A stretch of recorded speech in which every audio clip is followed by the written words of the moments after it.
నమస్కారం. ప్రతిధ్వని కార్యక్రమానికి స్వాగతం. ప్రధాని మోదీ ప్రకటించిన 20 లక్షల కోట్ల ఆర్థిక ప్యాకేజీలో భాగంగా ఆర్థిక మంత్రి నిర్మలా సీతారామన్ ఈరోజు మరిన్ని రంగాలకు కేటాయింపులు ప్రకటించారు. నిన్న ఎంఎస్ఎంఈ సహా పలు అంశాలకు ప్రోత్సాహకాలు ఇచ్చారు. ఇవాళ గ్రామీణ ఆర్థికం, రైతులు, వలస కార్మికులు, వీధి వ్యాపారులు, ముద్రా యోజన, హౌసింగ్, గిరిజనులకు ఉద్యోగాల కల్పన వంటి అంశాలకు కేటాయింపులను ప్రకటించారు. వ్యవసాయ రుణాలపై 3 నెలల మారటోరియం విధించారు. కిసాన్ కార్డుదారులకు 25,000 కోట్ల రుణాలు అదనంగా ఇస్తామన్నారు. మత్స్యకారులకు కిసాన్ క్రెడిట్ కార్డులు ఇవ్వనున్నారు. 50 లక్షల మంది వీధి వ్యాపారులకు 5,000 కోట్ల రుణ సాయం, ముద్ర రుణాలకు వడ్డీ రాయితీలు, పట్టణ పేదలు, వలస కార్మికులకు స్వల్ప అద్దె గృహాల నిర్మాణానికి కొత్త పథకం ప్రకటించారు. ఆగస్టు నుంచి ఒకే దేశం ఒకే రేషన్ కార్డు అమల్లోకి తీసుకువస్తామని తెలిపారు. ఈ నేపథ్యంలో ఆర్థిక మంత్రి సమావేశంలోని ముఖ్యాంశాలపై ప్రతిధ్వని చర్చను చేపట్టింది. చర్చలో పాల్గొంటున్న ప్రముఖులు డాక్టర్ జీవి రామాంజనేయులు గారు, సుస్థిర వ్యవసాయ కేంద్రం సంచాలకులు సింహాద్రి సూర్యనారాయణ గారు, ఆర్థిక బ్యాంకింగ్ రంగ విశ్లేషకులు, రాష్ట్రీయ కెమికల్స్ అండ్ ఫర్టిలైజర్స్ మాజీ డైరెక్టర్ జె వేణుగోపాల్ గారు, జన్ మనీ జనరల్ మేనేజర్, ఆర్థిక విశ్లేషకులు.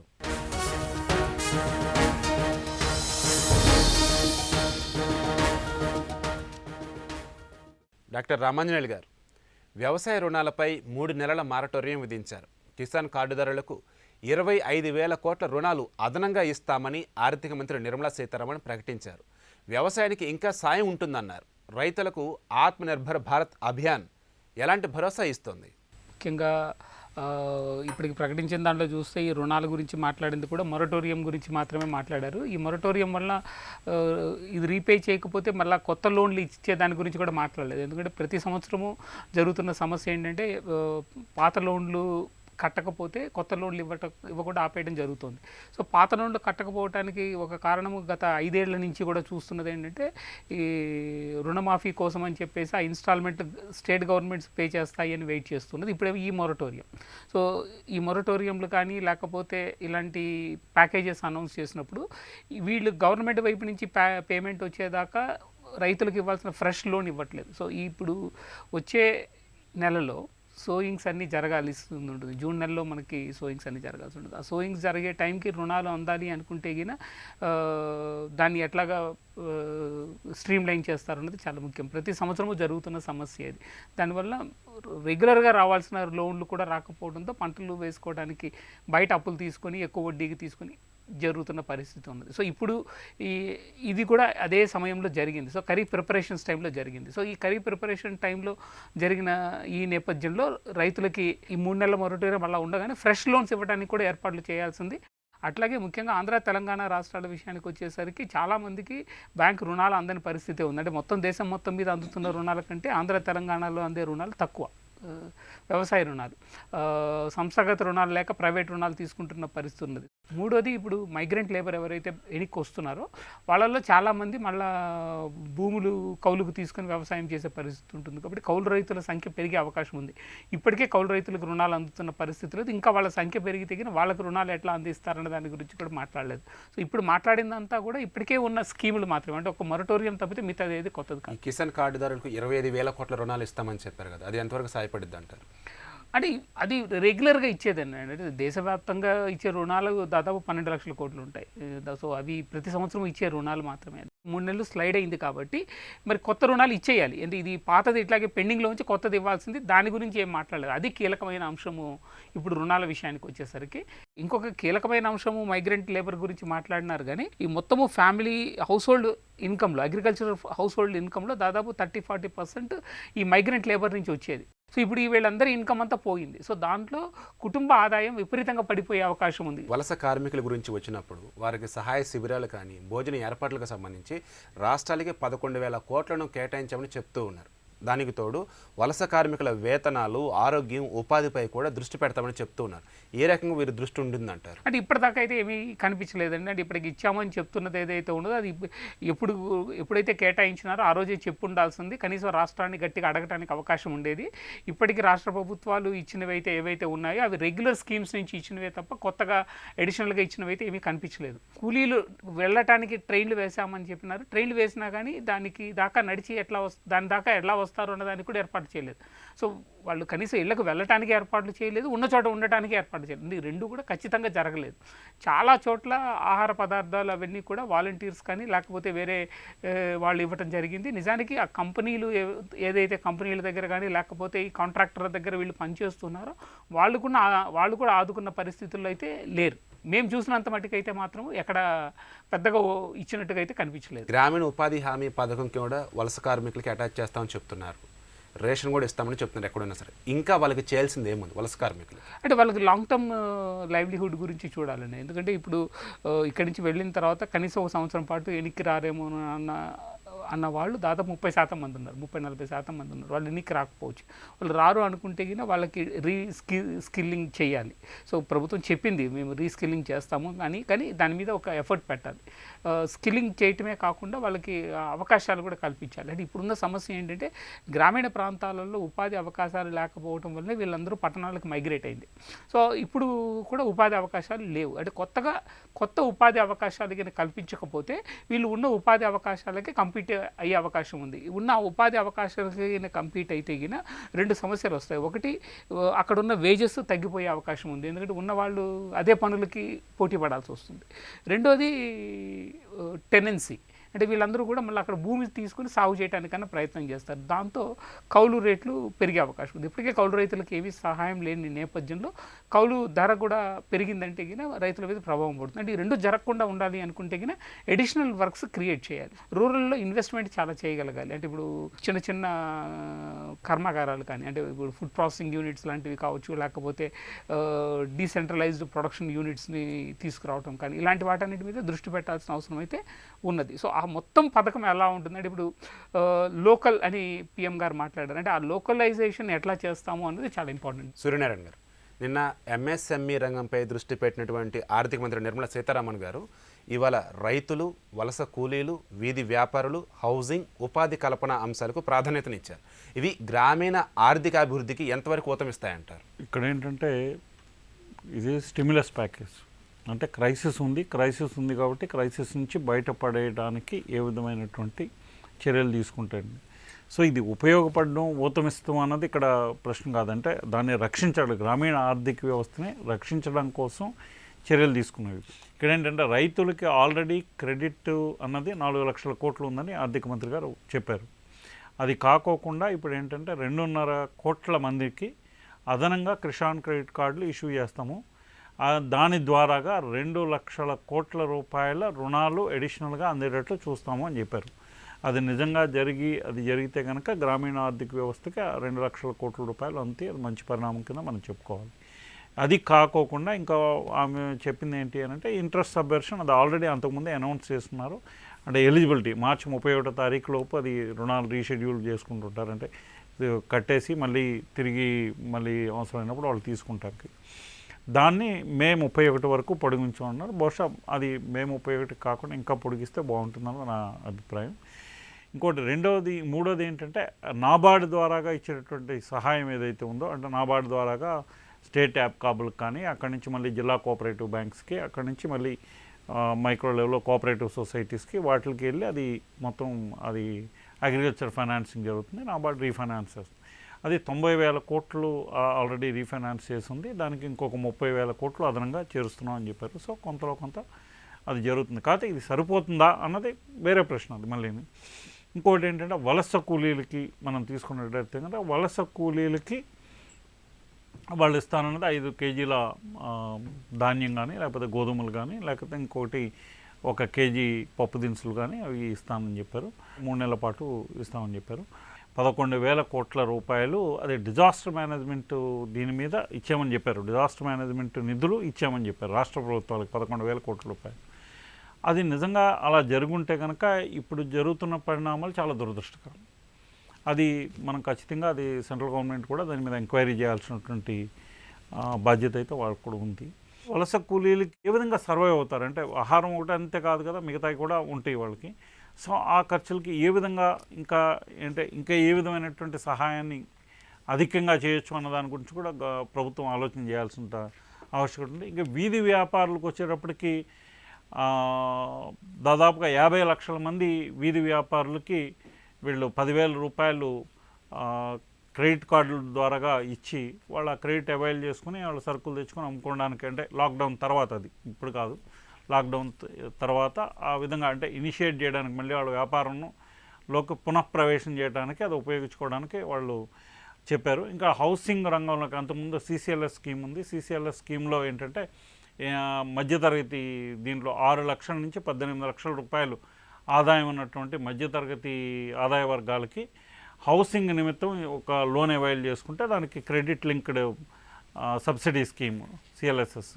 దాంట్లో వాళ్ళు 2,67,000 రూపాయల దాకా దాదాపుగా మూలధన చెల్లింపు ఏ బ్యాంక్ నుంచి అయినా తీసుకుంటే వాళ్ళకి డైరెక్ట్గా బ్యాంక్కి గవర్నమెంట్ అమలు చేస్తున్నటువంటి స్కీములో బెస్ట్ స్కీమ్ కింద మనం చెప్పుకోవచ్చు.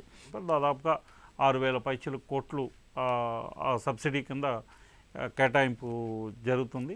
హౌసింగ్ సెక్టర్కి ఉత్తేజం ఇవ్వటం వలన ఉపాధి కల్పనకు అవకాశాలు ఉంటాయి. రెండోది ఏంటంటే ఈ వెల్ఫేర్ని ప్రొడక్టివిటీకి ఏ విధంగా లింక్ చేస్తారు, అది ప్రధానమైనటువంటి ప్రశ్న. ఎందుకంటే మీ జస్ట్ వాళ్ళకి మామూలుగా మీరు ఉపాధి కల్పన అని చెప్పి డబ్బులు ఇచ్చేస్తే కూడా దానివల్ల ఆయన పబ్లిక్ అసెట్ క్రియేషన్ అయితే జరగదు. క్రియేషన్ జరగకపోతే కూడా దానివల్ల నిరుపయోగం.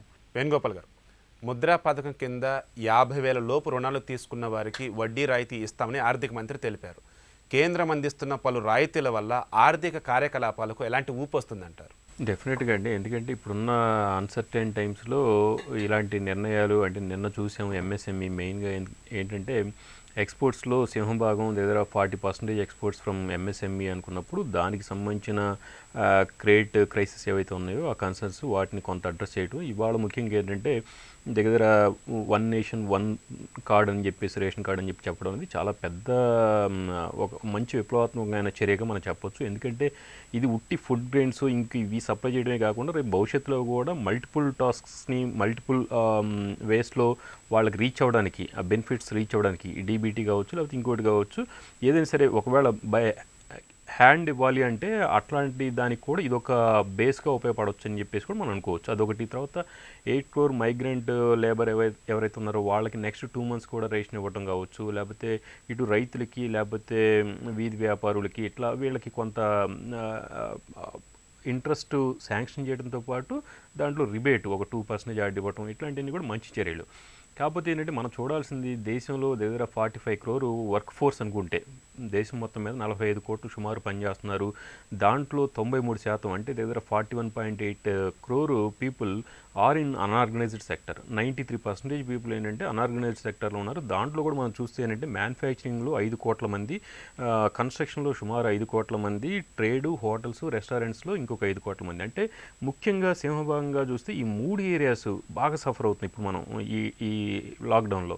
ఈ 3 ఏరియాస్లో కూడా ఎలాంటి అంటే మ్యానుఫ్యాక్చరింగ్కి సంబంధించి కొంత MSME ఆర్ మిగతా బిజినెస్కి కొంత వెసులుబాటు కల్పించినప్పటికీ మిగతా కనుక చూస్తే కన్స్ట్రక్షన్ యాక్టివిటీ లేదు, జీరో యాక్టివిటీ.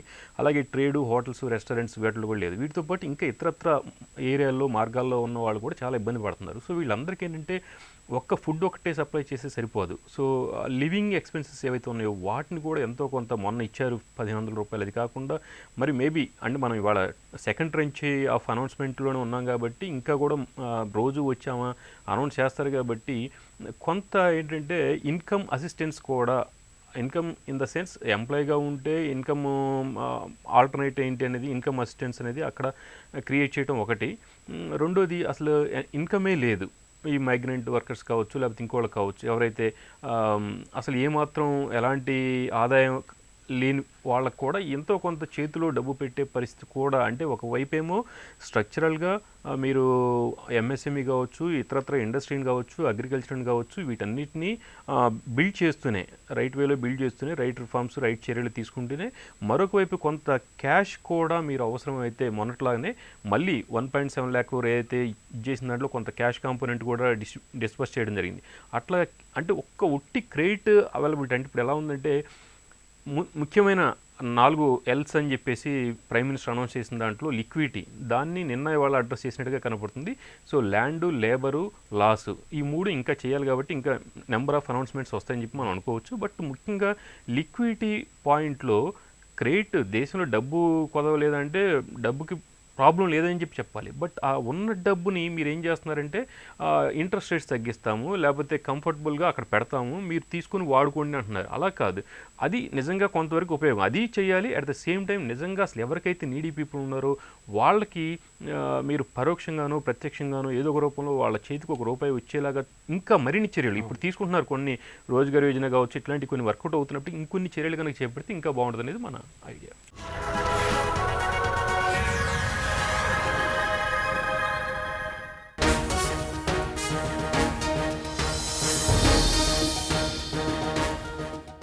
డాక్టర్ రామాంజల్ గారు, ప్రస్తుత పరిస్థితుల్లో వలస కార్మికులు కూడా గ్రామీణ ఉపాధి హామీ పథకం కింద పని ఇస్తామని చెప్తున్నారు. అది ఎంతవరకు వారికి ఉపయోగపడుతుంది అంటారు? 2-3 విషయాలు ఉన్నాయండి. గ్రామీణ ఉపాధి హామీ పథకం కింద చూసుకుంటే గిన ఇప్పటికి గ్రామాలలో మేము చూసింది అయితే బయట నుంచి వచ్చిన వాళ్ళకి అడిషనల్గా పర్సంటేజ్ క్రియేట్ చేసి ఇవ్వాల్సిన అవసరం అయితే ఉన్నది, కానీ లోకల్ వాళ్ళు ఒప్పుకోని పరిస్థితుల్లో కూడా ఉన్నారు. ఎందుకంటే ఉన్న పనులు లిమిటెడ్, ఆల్మోస్ట్ 14 సంవత్సరాల నుంచి జరుగుతుంది. ఇప్పటికే చాలా పనులు అయిపోయి ఉంటాయి ఊళ్ళో పనిచేయడానికి. సో ఇంకా వేరే కొత్త పనులు దొరకవేమో అన్న భయం అక్కడ స్థానికులకు ఉంది. సో ఆ భయం పోగొట్టి ఇది ఇచ్చేవి అడిషనల్గా ఇస్తాము, ఉన్న వాళ్ళకి ఇబ్బంది పడకుండా అన్న హామీ ప్రభుత్వం వైపు నుంచి ఇవ్వాల్సిన అవసరం అయితే ఉన్నది. ఎందుకంటే ఓవరాల్గా చూసుకుంటేనే సంవత్సరానికి 55 రోజుల కంటే ఎక్కువ ఇస్తున్న పరిస్థితి లేదు. ఖరీఫ్ సీజన్లో కూడా ఎక్స్టెండ్ చేస్తాము అని చెప్పారు. ఇంతకుముందు బ్యాన్ ఉండేది ఎన్ఆర్ఈజీఏ వర్క్స్ మీద, ఇప్పుడు అది కూడా ఎక్స్టెండ్ చేస్తామని చెప్పారు. కాబట్టి లోకల్గా ఆల్రెడీ ఎన్రోల్ అయిన వాళ్ళని ఎఫెక్ట్ చేయకుండా అడిషనల్గా ఎట్లా ఇస్తాము అన్న దాని మీద ప్రభుత్వం కొంచెం క్లారిటీ ఇవ్వాల్సిన అవసరం అయితే ఉంటుంది. రెండోది, ఇప్పటికే పనులు చాలా మటుకు అయిపోయినాయి కాబట్టి కొత్త పనులు క్రియేట్ చేయడానికి కూడా ఆలోచించాలి. అంటే ఈ సంవత్సరాన్ని ప్రత్యేకంగా ఆలోచిస్తూ కొన్ని అడిషనల్ వర్క్స్లోకి, అంటే ఉదాహరణకి అగ్రికల్చర్కి ఇంటిగ్రేట్ చేయటం లాంటిది కానీ, లేకపోతే ఇంకొంచెం ఇన్ఫ్రాస్ట్రక్చర్ బిల్డింగ్ మీద ఇన్వెస్ట్ చేయటం కానీ, ఇట్లాంటి వాటి మీద కొన్ని అడిషనల్ వర్క్స్ని తీసుకొచ్చే ఆలోచన ప్రభుత్వం చేయాలి. అఫీషియల్గా అన్అఫీషియల్గా కొన్ని పనులని మాత్రమే పర్మిట్ చేస్తున్నారు. చెరువులో పూడిక తీయడం ఇట్లాంటి పనులే జరుగుతున్నాయి, కానీ మిగతా పనులన్నీ జరగట్లేదు. ఇంకొకటి ఏంటంటే ఈ ఎన్ఆర్ఈజీఏ కింద కొంతమందికి ఇంతకుముందు అనుభవం కూడా ఉన్నది ఏంటంటే అడ్వాన్స్ పేమెంట్ చేయటం, అంటే తర్వాత పని చేయించుకున్నా కానీ. ఎందుకంటే ఈ 2-3 నెలల్లో పనులు కూడా ఎక్కువ దొరికే అవకాశం లేదు, ఎందుకంటే ఇంకా పంటలు రాలేదు, ఇవన్నీ ఉన్న పరిస్థితులలో పనులు కూడా దొరికే పరిస్థితి ఉండదు. సో అది కూడా ఒక ప్రయత్నము చేయొచ్చు. సో ఎన్ఆర్ఈజీఏ 100 days అన్నది చూడకుండా టోటల్ అమౌంట్ ఎంతైతే వాళ్ళకు వెళ్ళాలో ఆ అమౌంట్కు సరిపడా పనులు చేయించుకోవడానికి క్రియేటివ్గా కొత్త పనులు ఆలోచించటము చేయాల్సిందైతే ప్రభుత్వం వైపు నుంచి ఉన్నది. ఇది లేకపోతే మాత్రము ఖచ్చితంగా ఉపయోగం ఏమి ఉండదు. రేషన్ కార్డు ఎక్కడో ఉంటుంది, తను ఎక్కడో పనిచేస్తూ ఉంటాడు. కాబట్టి 1 నేషన్ 1 కార్డ్ అన్న వేలు ఈ ఆగస్టు వరకు తీసుకొస్తాము, 2021 మార్చి 31 వరకు దేశం అంతా 100% చేస్తామని చెప్తున్నారు. దీనివల్ల ఎలాంటి ఆహార భద్రత కల్పించాలనుకుంటున్నారు వీళ్ళంతా కూడా? అంటే ఖచ్చితంగా ఎక్కడైనా అదే కార్డు వాడుకోవచ్చు అనుకుంటే కానీ చాలా మంచి ప్రయత్నం అది. ఎందుకంటే ఇంతకుముందు చాలామంది ఇబ్బంది పడేది దాని గురించి. ఎందుకంటే కార్డు ఊర్లో ఉంటుంది, వీళ్ళు పనికి ఇక్కడికి వస్తారు, అది తీసుకొని వాడుకునే పరిస్థితులు లేకపోవడం అయితే జరిగింది ఇంతకుముందు కూడా. ఇప్పుడు అంతా ఒక చోటికి లింక్ చేసి దాని నుంచి ఇస్తాము అనుకుంటే కానీ ఖచ్చితంగా అది ఉపయోగపడే పని. సూర్యనారాయణ గారు, ప్రధానమంత్రి ఆవాస్ యోజన కింద స్వల్ప అద్దె గృహాల నిర్మాణానికి కొత్త పథకం ప్రకటించారు. పీపీపీ పద్ధతిలో ఈ పథకం పట్టణ పేదలు, వలస కూలీలకు ఎలా ఉపయోగపడుతుంది అంటారు? It is premature to talk, ఎందుకంటే దాని విధి విధానాలు రూపొందించిన తర్వాత దాంట్లో ఏముందన్నది కరెక్ట్గా తెలుస్తుంది. వెల్కమింగ్ ఫీచర్, ఎందుకంటే 70,000 కోట్ల రూపాయలు కేటాయిస్తున్నారు. 70,000 కోట్ల రూపాయల్లో వర్క్ జరుగుతుంది. సో డిమాండ్ సైడ్ అంటే ఉపాధి కల్పనకు ఒక అవకాశం అయితే డెఫినెట్గా ఉంటుంది. సో దాంతో మేరకు ఆహ్వానించదగ్గ పరిణామం. సో అది ఏ విధంగా అమలు చేస్తారని, ఎందుకంటే దానికి రాష్ట్ర ప్రభుత్వాలను కలుపుకొని పనిచేయాల్సి ఉంటుంది. ఎందుకంటే వాళ్ళు ల్యాండ్ కాంట్రిబ్యూషను ఇది, లేదంటే దాన్ని అయినా స్లమ్ రిహాబిలిటేషన్ తోటి అయినా లింక్ చేస్తారా, లేకపోతే పబ్లిక్ ప్రైవేట్ పార్టిసిపేషన్. ఆ పబ్లిక్ ప్రైవేట్ పార్టిసిపేషన్లో ల్యాండ్ ఎవరైనా ఆఫర్ చేయొచ్చు, మేము కన్సిడర్ చేస్తామని చెప్పారు. అది ఏ విధంగా, దాని మోడల్స్ ఏ విధంగా ఉంటాయి అన్నది మనం చూడాలి. కాకపోతే ఏంటంటే ఇందులో ఏంటంటే అది వలస కార్మికులకి అన్నది దాని గురించి, దానికి ఉపయోగపడుతుంది పట్టణ పేదల కోసం అని చెప్పేసి చెప్తున్నారు. అంటే ఈ వలస కార్మికులు ఒకే చోట వర్క్లో ఉండరు మామూలుగా, ఎందుకంటే మైగ్రేట్ అవుతూ ఉంటారు. ఇది వర్క్ ఉన్న చోటకు మైగ్రేట్ అవుతూ ఉంటారు. పబ్లిక్ ప్రైవేట్ పార్టిసిపేషన్లో స్వల్ప అద్దె గృహాల నిర్మాణం అనేది మంచి కాన్సెప్ట్, అందులో అది ఆహ్వానించదగ్గ పరిణామం. సార్ దానివల్ల ఏమవుతుంది, ఎకనామిక్ యాక్టివిటీ ఉంటుంది, దానివల్ల ఉపాధి కల్పన జరుగుతుంది. దానివల్ల మెటీరియల్స్ కూడా ఇప్పుడు సిమెంట్కి కానీ స్టీల్కి కానీ వాటికి డిమాండ్ వస్తుంది. సో ఇది అంత మేరకు డెఫినెట్గా అది ఆహ్వానించదగ్గ పరిణామం. వలస కార్మికులకి వచ్చేటప్పుడు ఆ రేషన్ కార్డులో అంటే ఫ్యామిలీలో ఒకే మెంబర్ ఒక మెంబర్ మైగ్రేట్ అయ్యి అక్కడ ఉన్న ప్లేస్లోనే ఉండిపోతే ఆ రేషన్ ఏ విధంగా స్ప్లిట్ చేస్తారన్నది కూడా వస్తుంది. ఇప్పుడు దాని గురించి కూడా దాన్ని అడ్రస్ చేయాల్సినటువంటి ఆవశ్యకత ఉంది. సో ఇలా కొన్ని సమస్యలు అందులో ఉన్నాయి. ఆ పోర్టబిలిటీ ఇవ్వడం వల్ల ఎక్కడికైనా వాళ్ళు రేషన్ తీసుకునేటువంటి అవకాశం ఉంటుంది.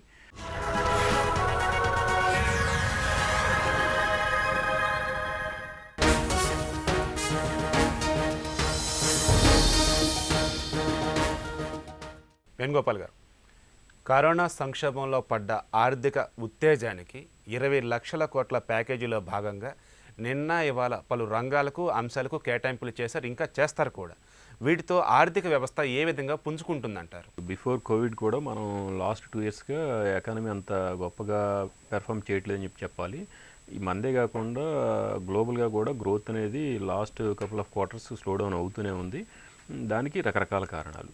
సో ఇప్పుడున్న అనిశ్చితిలో గవర్నమెంట్ తీసుకునే రిఫార్మ్స్ ఎంతవరకు పనిచేస్తాయని చూస్తే డెఫినెట్గా ఇవన్నీ కూడా ఆవశ్యకత, అంటే చాలా ప్రాధాన్యత సంతరించుకున్న చర్యలు, సంస్కరణలుగానే మనం భావించాలి. దీంట్లో ఏంటంటే 1991 తర్వాత అంటే మేజర్ మనం గ్లోబలైజేషన్, లిబరలైజేషన్ అనుకున్న మేజర్ రిఫార్మ్స్ ఇండియాలో జరిగినాయి అనుకున్నా కూడా ఆ తర్వాత మళ్ళీ అలాంటి రిఫార్మ్స్ మనం చేపట్టకపోవడం. ఎందుకంటే రిఫార్మ్స్ అనేది ఎప్పుడూ కంటిన్యూస్గా రెగ్యులర్ ఇంటర్వల్స్లో చేయాల్సిన, ఎప్పుడైతే అవసరం ఉంటే ఎప్పుడు చేస్తూ వెళ్లాల్సిన బాధ్యత అన్ని గవర్నమెంట్స్ మీద ఉంటుంది.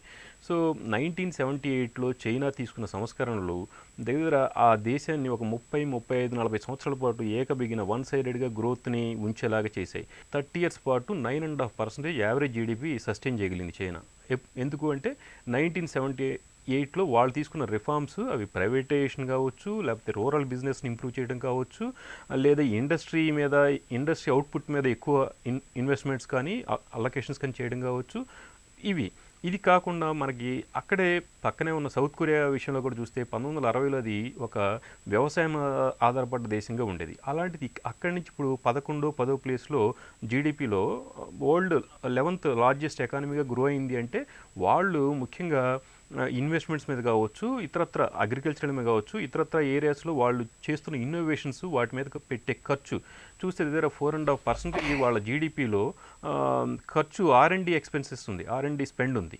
సో మనం ఎక్కడున్నామని కనుక చూస్తే చాలా తక్కువ మనం ఖర్చు పెడుతున్నాం. అంటే ఇన్వెస్ట్మెంట్స్ గురించి, ఇన్నోవేషన్స్ కానీ, అగ్రికల్చరల్ గురించి కానీ, సైన్స్ అండ్ టెక్నాలజీ గురించి కానీ, ముఖ్యంగా ఎడ్యుకేషన్ చైనా కానీ కొరియా కానీ ఎడ్యుకేషన్ మీద, స్కిల్స్ మీద బాగా ఖర్చు పెట్టాయి.